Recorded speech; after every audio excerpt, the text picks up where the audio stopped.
छत्रपती संभाजीनगरच्या वाळूजमध्ये 4 दिवसांपूर्वी एका व्यापाऱ्याचा खून झाला होता. या घटनेनं परिसरात एकच खळबळ उडाली होती. या संपूर्ण हत्या प्रकरणाचा उलगडा करण्यात शहर गुन्हे शाखेला यश आले असून पोलिसांनीच व्यापाऱ्याला गोळी झाडून संपवल्याची धक्कादायक माहिती समोर आली आहे.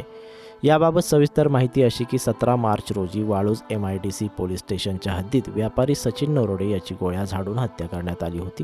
पोलीस या प्रकरणाचा अधिक तपास करत होते. या तपासात आता धक्कादायक माहिती समोर आली असून अनैतिक संबंधाच्या संशयातून पोलीस हेड कॉन्स्टेबलनेच ही हत्या केल्याचं उघड झालं आहे.